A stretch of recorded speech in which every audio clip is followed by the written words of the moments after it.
Hello world of YouTube, once again I'm back here making another video. Sat down for once, and it's been a while since I've done this type of video. Recently I've just been doing so much running, it's always been running videos. But I really wanted to bring back a video of how my Chamonix trip, that final kind of training push went. So I've got some stats and figures that are all going to come along here.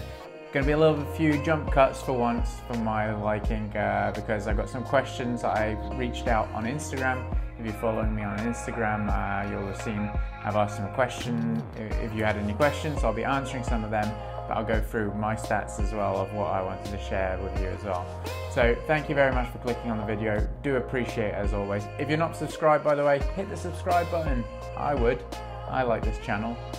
Well, I like the content, which is running and trail running and ultra running and, well, interacting with you guys. Well, you got the point. I spent 3 days there. I ran roughly about 65 kilometers. So I also did 5,095 meters of elevation gain and loss whilst I was there. That means I went 14 times up to the top of the Empire State Building and down.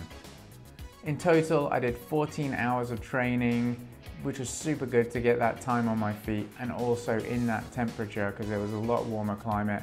Higher altitude of highest point I went to was 2,500 meters, and I burned around 8,000 calories in total for those 3 runs.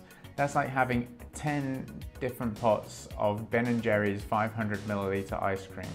So if you want to have 10 pots of 500 milliliters Ben & Jerry's ice creams, well, first of all, it's probably not very healthy for you, but then what you should go and do is go running in the out. Sleep is a really important as well part of the training program, and whilst I was there I managed to sleep for 17 hours. All of my running content when I was out there running filming was filmed on this GoPro 7 Hero Black. But fig bars, cliff shots, tailwind, sweets, cliff blocks, salad wraps with lots of other like bulgur and quinoa and hummus. Aubergine noodles with salad, cookie, pizza, granola, coconut water, rice milk, dried mangoes, fruit juices, and some coconut water as well. So I saw some cows, I saw some sheep, I saw some mountain goats. I'm not sure if they were ibex. I saw 2 snakes when I was running up on a trail, caterpillars, sheep, I think I've already mentioned, lots of birds, and some humans also. I had 1 charge from the very beginning. I brought the charger with me, but it lasted me the whole time on the full GPS mode with navigation routes on it, and the Bluetooth on for the heart rate strap, and the battery drain for the duration of my trip was only 70%. And as you know, as a result, I made 3 YouTube videos from this series whilst I was there. Actually, this is the 4th one, so let's say 4 YouTube videos.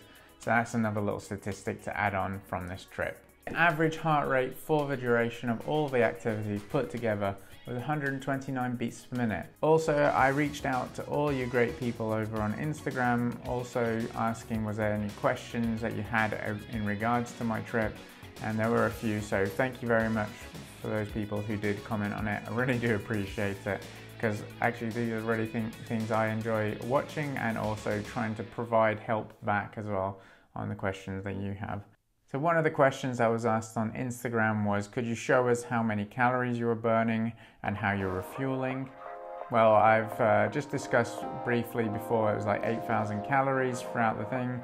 And how I was refueling, well, it was quite a hot day, so, well, the whole time whilst I was there, so I was trying to refuel sensibly and trying to get a lot of liquid calories in, because I was trying to stay hydrated, and normally I find it easier when it's really hot to get the calories in through liquids over eating items, because you know, when it's hot, when you imagine trying to eat a Cliff Bar and such, it can be quite dry and sort of taxing. So one of my main sources of calories whilst I was running were these Tailwind stick packs. Now I have them only in the stick because they're the good thing about them is that you can transport them in your running backpack and then just add them to water when you've got them. And this is really good because one serving, which is this packet, contains 200 calories and 50 grams of that is carbohydrates. So that's really, really good and really nice way to get some liquid calories into you. This is actually the naked flavor, so it's not actually that sweet, which I've come to really enjoy having, because when you're drinking like non-stop sweet stuff, it gets really kind of monotonous and really bad for your teeth as well also, but these ones I found really good. Also, I was drinking Orangina. As I said, I had 1 or 2 of them whilst I was from the refuges. Otherwise, just plenty of water, just drinking as much water as I could.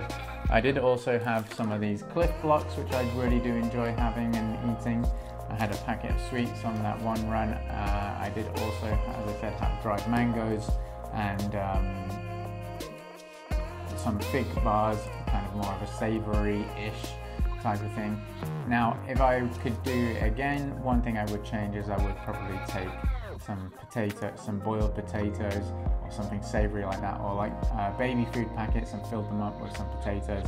That's one thing I want to kind of make sure I do for Ultra Pyrenees, because I know when you do like a long distance event, anything over like 7 hours, 8 hours, you really start craving stuff other than sweet stuff. And if you're just eating and drinking sweet stuff, it really gets, you can stop. It can kill your appetite and stop you having that. I did also have a Cliff Shot as well. So these items, obviously not just the one of each thing, but that was how I was fueling my running whilst I was there on those days.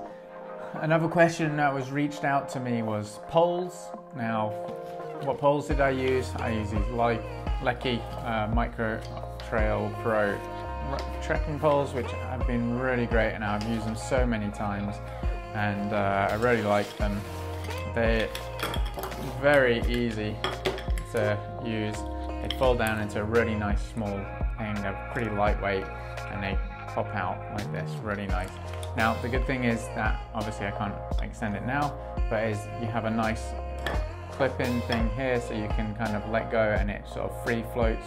Also, that when you're going up the hill, you can unclip and you can hold it a bit lower, so you've got that variation in height. If it's a very steep climb, you can just let go of that and hold them in very different ways. I really enjoyed that. The way I was carrying them was on my Salomon belt, round at the back like this, for when I wasn't using them on the downhills, and when I was going up hills, I was predominantly using these. These were very helpful. I would really recommend it if you're doing mountain ultra trail running.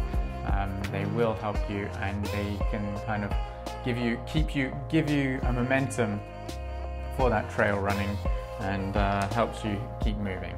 How technical were the trails over there, and also how was it for refueling as a vegan?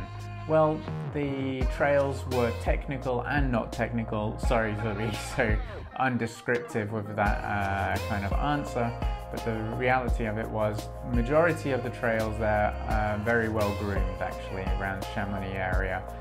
I guess it's because it's like a hiker's paradise. There's so many trails around there, and they're very well marked, they're very well groomed, so they're quite relatively wide and trodden on. A little bit more less technical in that sort of sense.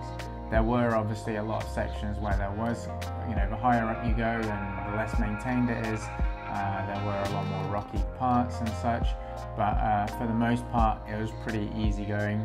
How was I refueling as a vegan? Or I guess that means, could also be asking the question, did I find it easy over there in Chamonix? To be perfectly honest, I find it easy everywhere I go. I did find it pretty easy in Chamonix. It's a pretty well built up place. A lot of tourists go there, so there were plenty of options. I use the Happy Cow app wherever I go. And that always helps me find like great places and suggestions of other people, and I'm on there as well and reviewing and such. But it all boils down to also, like what type of vegan that you are.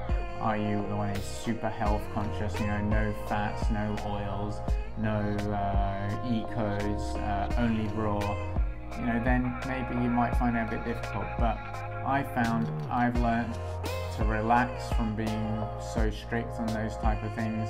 Obviously I'm always 100% vegan, but you know, if I go up to Refuge and I'm really hungry and I know I'm working hard and I need some more fuel in my body, and there's peanuts with salt on it, or crisps, or just some bread, you know, I'll take it in.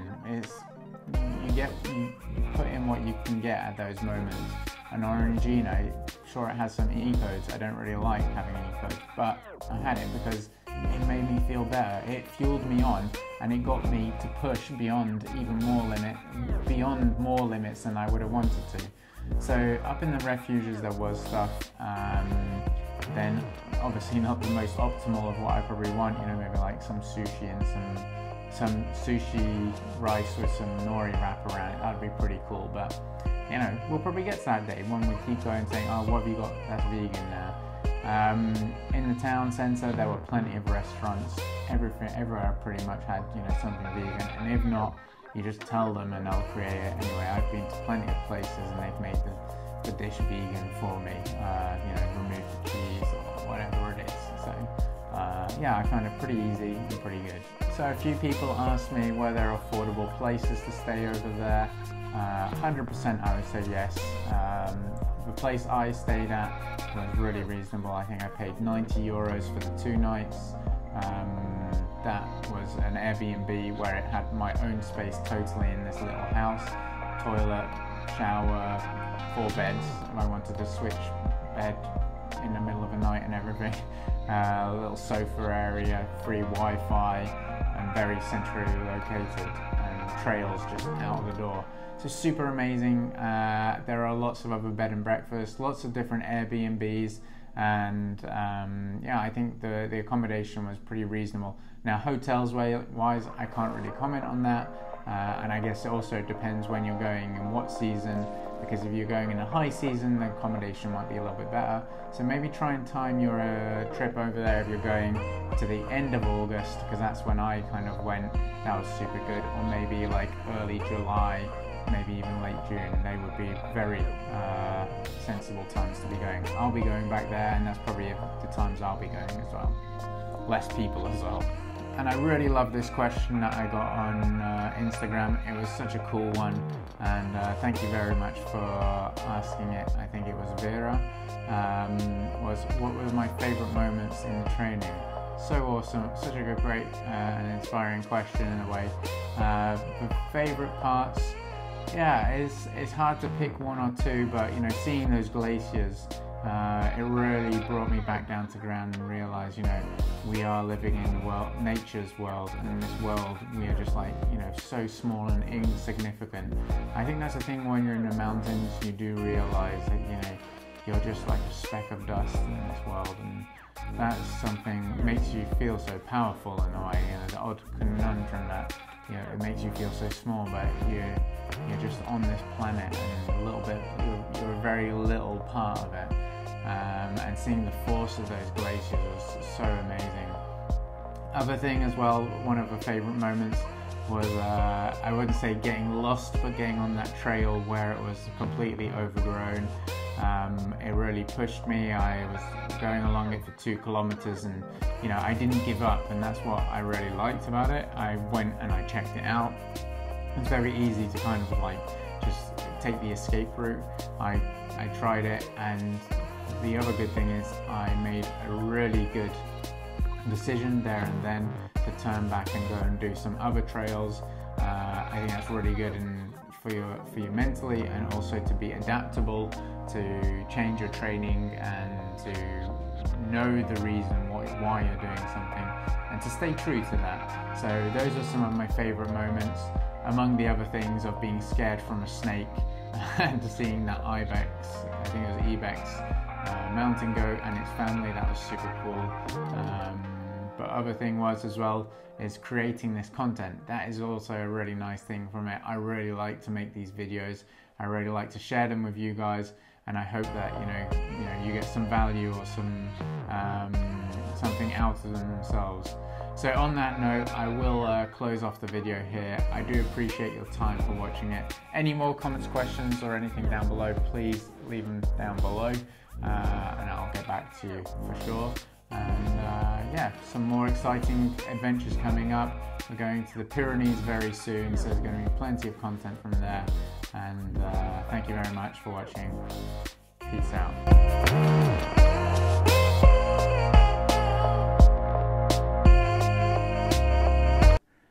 As I said, I did reach out on YouTube. As I said, no, I'm going to look at the camera and not go like that.